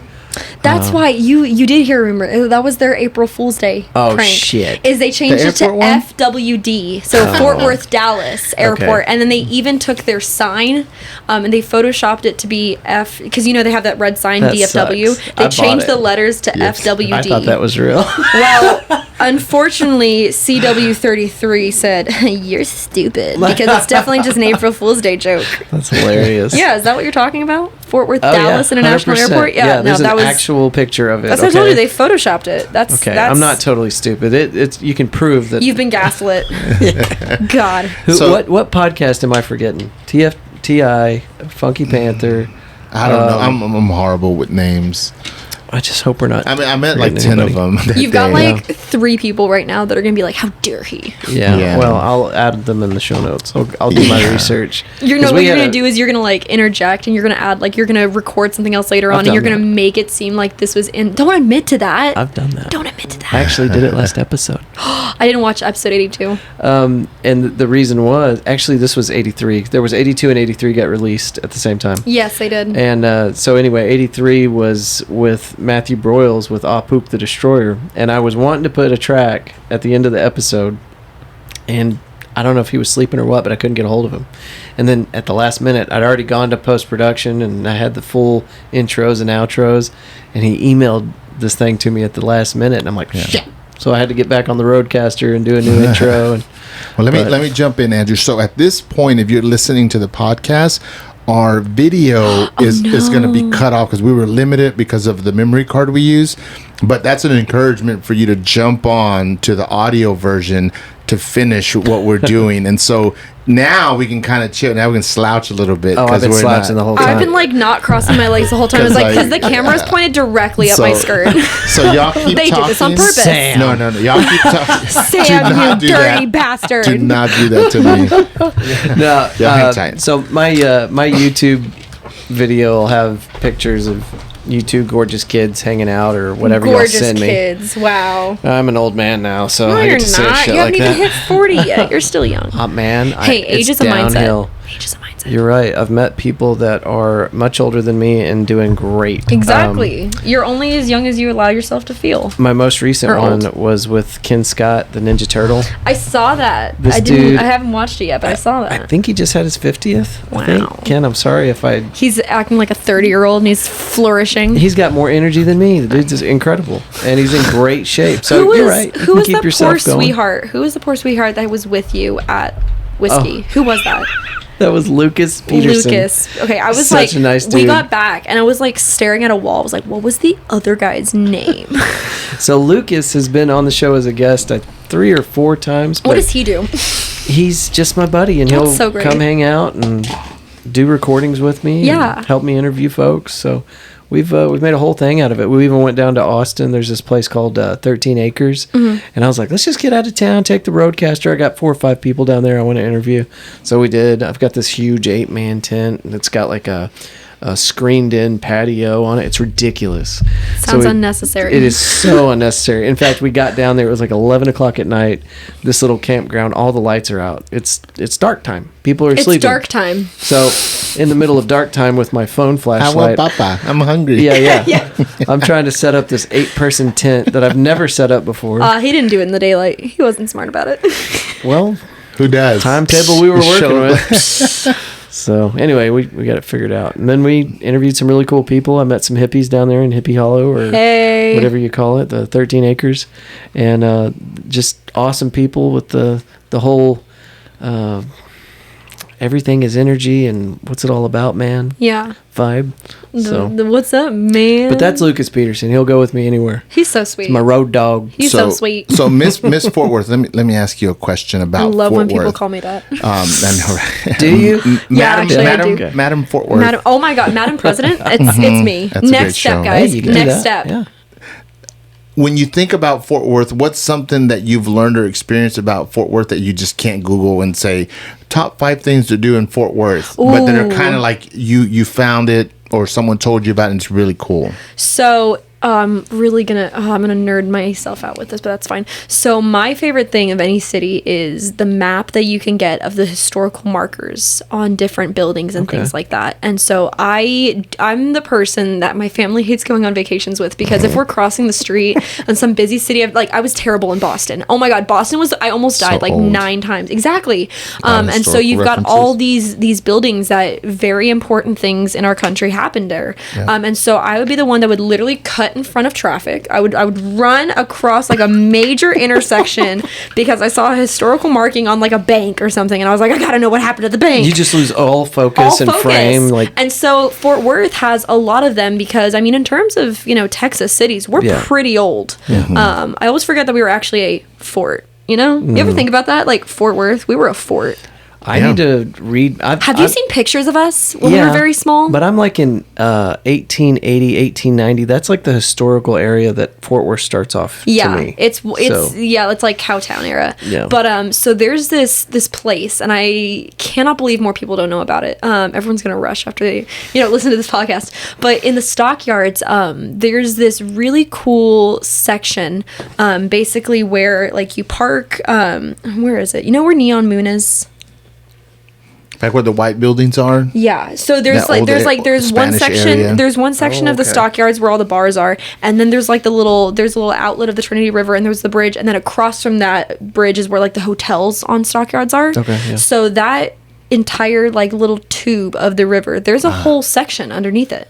Like under that road. Yeah. There is. And so the craziest thing is that bridge has this little tube right where the water goes, and there's a beautiful mural inside, and that nobody knows it's there. And then you walk forward a little, and it looks very similar to the San Antonio River Walk. Okay, yeah. It's very similar, but it's not lit up. There's no businesses down there. It's I'm not down a lot there of room. all the time. That's my little cut through. So it's if you're in Lonesome Dove. Yes. And you go out the back. Pretty much. There it is. Pretty much, yeah. And if you're there's like that parking garage, like the little parking lot where it's like there's the trees, and then there's like the little tiny like little patio walkout in the grass and Right, stuff. yeah. Directly underneath that is where I'm talking about. And what's so cool is that there's this huge pile of rocks that goes up against one side of that riverbank, and there's a historical marker there because there was apparently like this really bad stampede in this one section of rock where all these cows like fell down this rock. Oh shit. These pile of rocks, and then like killed people. I don't remember exactly what the historical marker said, but I got taken down there by someone who didn't even live in Texas, so I don't know how he knew it existed.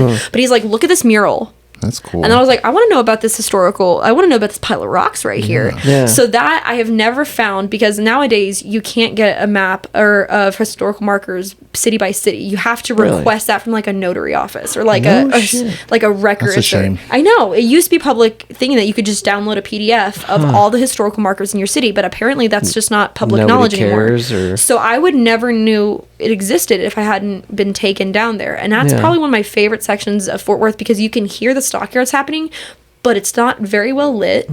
You just kind of hear like little gurgling of the Trinity outlet, and it's beautiful down there. So for our listeners, if you're in the stockyards, if you're at Second Rodeo and you go out the back, you can see what we're talking about. If you're at Lonesome Dove, you can go out the back and see that. Love Shack, I believe, backs up to it. Love Shack backs up to it. There's if you're crossing that bridge that I'm talking about, I always forget what road all of Stockyards are on. But if you're going, that's Main Street. Is it Main Street?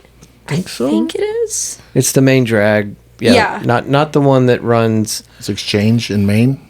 Exchange in Maine. That sounds right. Yeah, but if you're going down Main Street and, on your left side is where kind of like the bars and the shops end, and then on your right side is where the hotels start, there's that bridge that you have to cross to get over the Trinity. There's steps going down on either side. Yeah. So you can go down that area, but I guess no one does. Crossing the street, though, like if you're going down the street to cross the bridge you're talking about, you don't know you're on a bridge. Exactly. Pretty much. Because there's buildings just butt to butt. Butt to butt to butt. You can't, Yep. you can't see down there. Well, the Stockyards has come quite a long way from where it was a few years ago. They're breaking records every week right now. They really are. Have y'all been in the Drover yet? No, I haven't. The Drover's I keep another hearing about one. it. You can walk through the Drover and out the back, and down behind the Drover is Have you an thought about extension of setting that. up the podcast at the rodeo one day? I have actually been out there to the Coliseum. I've spoken with Bill Huckabee. He's the announcer that's been out there for 25 years. And Clayton, oh crap, I always mess up this dude's name. Clayton Cullen. And he is the events director out there, I believe. So That's really cool. I've talked to some people out there, and I want to do more event coverage. Yeah. I'm still trying to hone that out. Yeah. There's been a couple of episodes now, but let me know. yeah, we If are you need a co-host. this is all free right now. I know, but if you need a co-host, like a hyper-local co-host. Well, Sam is happy to co-host with me. That's what I'm saying. Like Lucas, with Sam is obviously we need Sam. Well, let me finish my totally train fired. of thought here. You took my job. I'm interviewing right now. No. I've got friends that like to come on and co-host with me, and I love doing that. So if we can work something out where you want to interview somebody and you want to go down there, and if Fort Worth Roots can come along, that'd be fine. That'd be great. I've got the equipment for it. That sounds like so much fun. And no, Sam, you're not losing your job. No, man. Sam. Sam, I could never replace you. Oh, thank you. Like I said, it's your world. We're just living in it. No, I enjoy podcasting. Just talking with you, like I love your energy. Aww. I love that you want to put something positive out there. Like, to me, I feel like if you're a person of influence, or if you have, a position of some sort that can help people, that you need to use it for good. And so in a weird way, I see your imaginary cape on, and I love that you brought the awareness to the things that you did today. They're serious matters. And in the midst of all this fun and laughing, don't forget that this platform with me and Andrew working together. I mean, if we have an opportunity to help an organization, Andrew, you mentioned that maybe they're a little standoffish. That this is an open door invitation for nonprofits that just want to put their message out there, allow us to talk to you, because the more that people hear about it, because people will hear this over and over and over and over. Yeah. And when they do, they're going to hear you talk about those organizations, and they'll look them up, and they'll feel something inside and say, you know what, I want to help. I want to give money, volunteer. Or I need help. The exact opposite. Or I need the help. Exactly. Yeah. It's great that we have these organizations, and a lot of them exist solely on the generosity of our community. Exactly. And the reason that we have so many of these great organizations, going back to our episode with Betsy Price, talking about just the kind of intrinsic nature of our city, people are happy to give. They really are. And that's why so many of these organizations Fort Worth are is so successful. incredibly friendly. Yeah. Well, definitely not like Dallas. Dallas is not friendly at all. I try not to rag on them too much, but Fort Worth is nothing like Dallas. Oh, not at all. I wish more people knew us just as like a standalone city. But you've obviously heard a lot of the episodes, and in many of the episodes, I try to say this more and more. I was really glad that you want to do some work on the side in the future. Your mic lives there now. Yeah. Just so you know, audience, I'm the only one who hasn't hit his mic. Well, Dylan hasn't hit his mic. Dylan hasn't touched his mic. So you're beating his mic. Sorry, I didn't mean to cut you off. 2 and 2. Okay. No, I probably needed that so I could reset. But no, I genuinely want to work with our community of creators. So I tell our guests whenever they come on the show, if you need me to do so much as just hold a camera, if you just need an extra set of hands, I'm happy to come out to an event and help out. I don't have to bring any of the nerdy podcaster shit. I can be there just to help you with your thing. So yes, I would definitely like to have you on as a co-host. That would be great. So. Well, we're doing another, me and a different guy. Actually, you might have heard of him. His name is Israel Padilla. That sounds familiar. He's the guy who does he'll go out and ask like fan popular questions on 7th Street. He's he's that guy. And he's got the second guy who's got the gimbal and the phone with the really bright light. He actually came up to me one night and I didn't know who he was yet, and he was just and I was not in the mood for it. It was right here at Blue Sushi. I was like waiting because I'd left my sunglasses on the bar, and the bartender was like coming out so I could get my sunglasses, and so he just like walks up and he's like, excuse me, and I was like, who the fuck is this guy? Leave the fuck alone. Because, you know, like I said, like, there are bad things that happen to people. Oh, yeah. And I've got that, you know better. I know better. And I was like, leave me the fuck. And so he's like, can I just ask you one question? And he was like being so nice, too. And I was such a bitch. And then he ended up releasing the video, and I obviously was not. My clip was not in the video. To be fair, I deserved it. But, so yeah, he does that all along 7th Street. He's very popular. Now that I know who he is, I'm like, oh, now I feel bad. Yeah. But at the time, I was like, well, that's why that sounded familiar. But, the videos that I've seen with him doing that silliness down there on 7th Street, he's actually very talented. He's a very talented interviewer, and he knows the exact kind of questions to ask the demographics on 7th Street. Yeah, he does. But he and I, actually, Royal was just texting me a couple days ago, and he's like, hey, there's going to be another party, and we want you in Israel to host it. Awesome. Because CK, and did you meet Toro? Do you know who Toro is? Describe Toro's, him. Was he the gentleman with excessive amount of tattoos?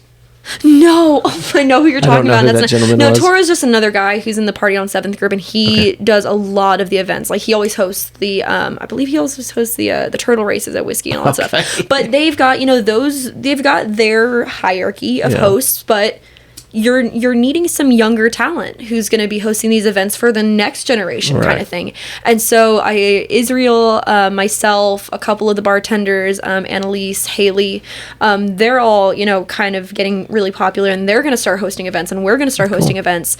So he and I have got one, I think it's coming up either in June or July. And if we do, once I know the venue, I'd love to have you and Sam back out, just, talking to people and that kind of stuff. Like, you'd love it. Yeah. It'd be great. Just whenever you have a solid date, let me know. Yeah, I will. I'll mark it out. Now, we glazed over. We got it, and I know we're running long here, but yeah, we are. We got it. You just glazed over turtle races. You can't do that. Our audience is like, I'm sorry. What did is she that? say turtle races? So the way the turtle races at Whiskey Garden work, it's just as horrendous as it sounds, but in the best way possible. So no turtles were harmed in the making of this episode. Yeah, exactly. That was a really good disclaimer voice, actually. Anyway, no. So the way I keep hitting this table, and you just still stop. It edits right out. Yeah, thank you. So the way the turtle races work is that you'll have your turtles, and there's between 3 and 5 per round, and each one's got a different colored band of like electrical tape around its shell, so you know which one's which. Turtle friendly. Exactly. And you've got these people that are like obsessed with turtle races, so they've trained their turtles, and they bring their turtles out, and so you can vote and you can bet, and they've got these huge brackets where you're betting on these turtles, and you've got teams of different colors of turtles. It's incredible. And so you'll put one of each in this every week. I want to sponsor a turtle. It's every other week, actually. It's every other Monday. And the funniest thing, turtle, we can sponsor I it. remember I said the company that owns the 4 bars, one of which I work at, I was talking to one of the managers, and I was like, what are all the events that happen at each of our 4 bars? And he's like, why do you need to know this? I was like, I just need this for reasons, which would happen to be I'm doing a podcast later this week, and I have to represent the company I work for. Right. So I've got a list of places if you're interested. The people, I'll get after turtle races. Okay. So basically, you take like one of those huge, gigantic plastic planters that you put like plants in, right? Yeah. And so they've cut out the bottom of this, so it's just like a little cylindrical plastic thing, and you put the turtles in it. Actually, you don't put the turtles in it. You have some girl from the audience who's dressed very sluttily, and you have her hold the turtle and lean down without bending her knees, and she's got to shake her butt in the middle, and you put the turtles inside this thing, and that little planter happens to be in the middle of this big carpet, this perfectly circular carpet that's literally got a border of a finish line. And so the point of it is, once this planter is released and now the turtles are free, they're going to start going off in their directions. Right. But all around this circular rug, every end is a finish line. So you just wait to see which turtle is going to cross the line first. Now you've got the turtles that are trying to eat each other. That's really fun. But you got to separate those at some point. But at some point, a turtle does cross that finish line. And that turtle has won that round of the thing. And so it'll work this bracket down until the very end. And people are spending thousands of dollars betting on these turtles that literally could not give two shits. They don't care. So is it okay? I'm visioning like a Saturday Night Light skit, and it's like, every Monday. It's every other Monday. So it's a Monday Night Lights. No, like it'll be on Saturday Night Live, and then it'd be like, okay, guys, we're gonna race the turtles. On your mark, get set, go, and then everyone just does their thing, and then an hour later they're like, we have a winner. You know, it's just like a really slow. Everyone gets like a text sent, like, by the way, this turtle won. These turtles are moving, right? Like 12 hours later. No, I mean, sometimes they're really going. I don't know if you've ever seen a turtle run, but their like arms are basically on hinges, so it's like it's like doing the breaststroke, but like as a turtle, and they're going crazy. And you've got these like people, and I mean, you've been to Whiskey, like they've got the private tables and like the VIP couches, and like people have spent thousands of dollars on bottle service to sit and watch these turtles race, and it's like a 5 or 6 hour procession. People it is incredible. Gamble for anything. People will gamble on anything. They really will. And it's not gambling, I'm sure. It's not gambling. Legal gambling. Because that is illegal, Sam. Yeah. Yes. It's not gambling. Yeah, They're so betting that's cookies and stuff. All right, that's one of Whiskey's things. Let's fire through this list. We want to hear what's going on in 7th. So on Whiskey Garden, every other Monday you've got turtle races. Every Wednesday you have steak, shrimp, and potatoes for $10. So it's a big and it's really good food. And then the last Wednesday of the month is always steak and lobster. This for like is Whiskey $10. Garden? This is Whiskey. This is where we were for the party. Yeah. They've got incredible food. Okay. So that's that. Reservoir, where I work, it's one of the only like full restaurant and also bars. So it's not a nightclub in any respect. The food is incredible. I love it. It's so good. They have a brick oven there too, right? They do, like brick oven pizzas. We also have a late night menu where you can only get like appetizers and pizzas every night, 10 to 2. Anyway, so we have Sunday, like Sunday is our industry night pretty much, and then we also have our beer pong tournaments. So you've got these like teams of or partners of beer pong, and that's a big procession as well. I've been there for one of those. They're really fun. And then on Thursday we have karaoke. Love that. I have not been to one of our karaoke's yet. That's tonight, actually. Yeah, Thursday. Oh my god, do you guys want to go to karaoke after this? I have to be at work. No, you don't. At 1 a.m. No, you don't. Anyway, I really did. So Junk Punch. Remember we were talking about toxic environments earlier? Oh, I have to go back to mine at 1. I really hope your boss does not listen to your podcast. If he does, it's okay.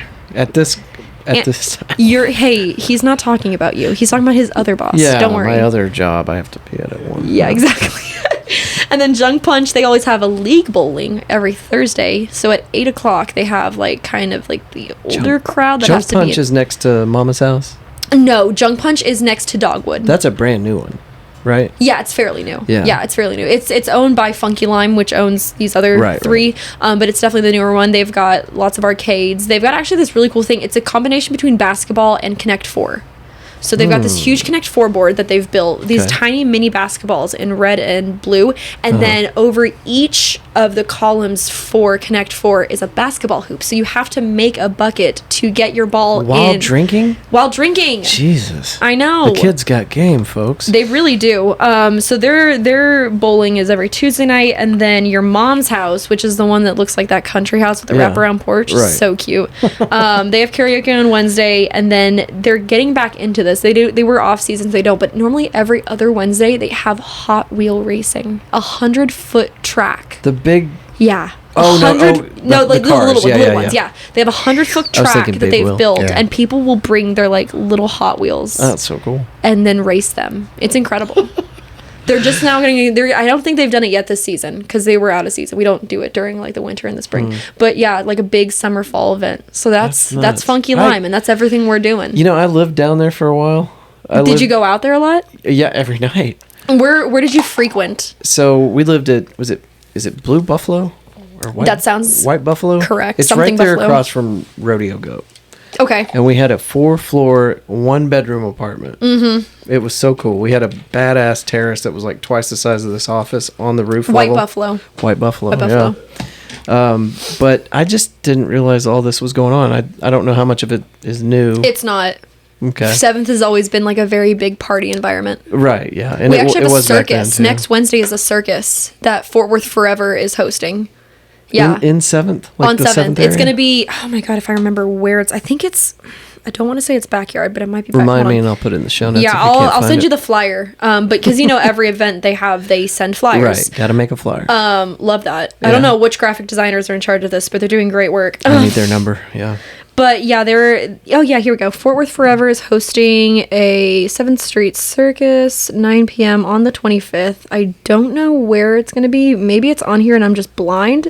But they've got all these, bartenders and cocktails going to come out. They've got a face painter. Actually, that ticks me off because I wanted to be the face painter for the event. And they There could already be two? had some. No, apparently there can't. There can only be one. That's ridiculous. They're going to have like balloon animals and they're going 7th to Street, have... there shouldn't be rules. I know.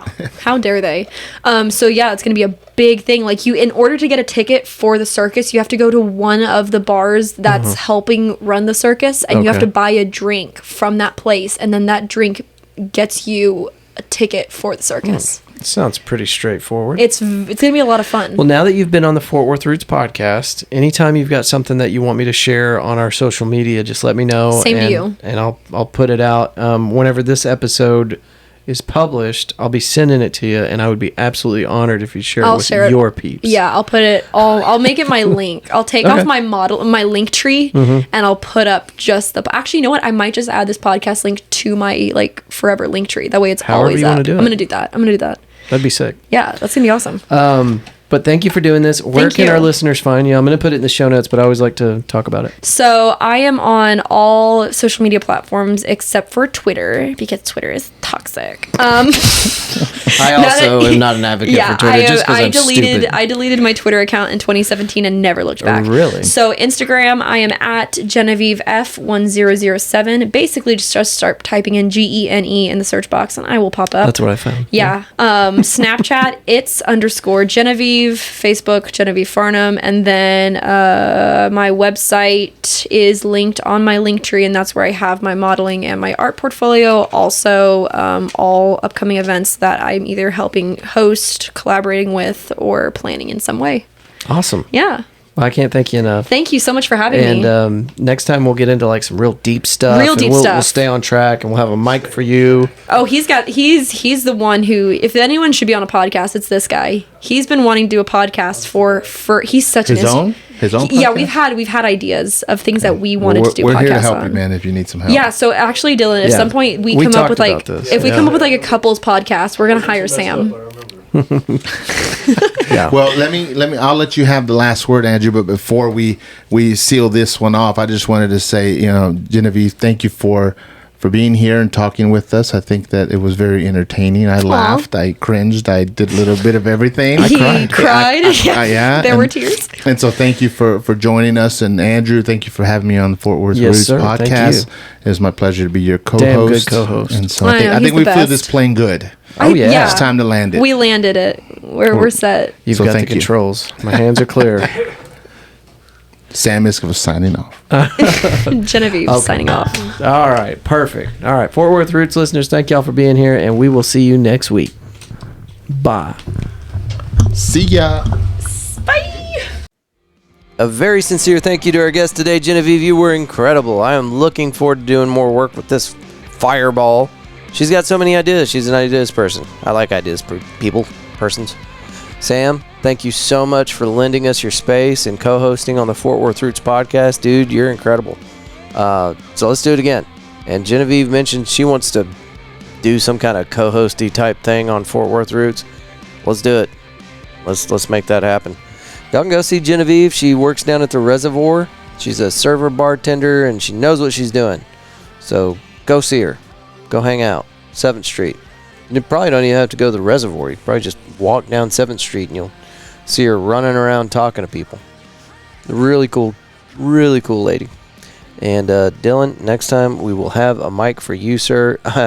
We had no idea how long this episode went until I went to look at my phone after the episode. I was like, oh my God, I'm so sorry. I didn't mean to do that to us. But it was a great episode. I wouldn't have changed a thing. So, good stuff. Guys, gals, if you did not go check out this YouTube video, that is getting released with this episode, you're doing yourself a disservice. It's very entertaining. We did include a video from the event that we went to with the Funky Panther, and that not much to that, just kind of running around with the camera, and there's a bunch of faces that you're going to recognize if you're into the Fort Worth, the local Fort Worth podcast scene. Everybody was there. And congratulations to the Funky Panther. They just recently won another award for being the best damn show out there. But congratulations on that event going so well. That was awesome. I was really glad that went well for those guys. And I was very honored to be invited to that thing. So it's open to the public. I didn't get like a handwritten invitation. I'm not that cool yet. But it was awesome. And I was glad to be there. Ran into a bunch of people I already knew and met a bunch of people that I hadn't met yet. So we need to do more stuff like that. I loved it. Okay. Is there anything else? Did I tell you about Squad STX? Go check them out. SquadSTX.com. You know those people. I talk about them all the time. If this is your first time checking out Fort Worth Roots, the end of the episode is where I just kind of babble and just see what sticks. So that's what that's about. Yeah, go to YouTube, subscribe, check out our channel. I've gotten a lot better at that. I've updated it so that you've got all the videos that I have available are on there now, and I'm going to try to keep that tempo. Make sure that there's not a backlog of video. For a very long time, there was nobody looking at the YouTube channel, so I didn't really stress on it. But now we've got people watching the videos. So there's going to be a lot more content on the YouTube channel, and I'm going to put a lot more energy into making those videos for you. So you'll kind of have two experiences. If you want to just listen to the audio, that's fine. But there will always be more content for you to check out on the YouTube video. But it's going to be over an hour and a half long. So maybe you can just kind of skim through it, see which parts you want to look at. That's a really long video. But I do have people that I know listen to the show and they watch the whole damn video. So more power to you. You make my analytics awesome. Okay, that's it, guys, gals. Thank y'all for listening to this week's episode of Fort Worth Roots. And we are approaching another one of those 2 episode per week months because I am starting to pack in kind of a backlog. Something that is in the works, and I have no details to give you just yet because I'm still talking to people and trying to kind of fill this out. But we are going to do a 100th episode release party. This is actually an idea that came from our friend Leon Daniels, who's done a couple of episodes with us, him and his wonderful wife, Amaya. So that was a Leon thing. Leon is an ideas guy. I like ideas people.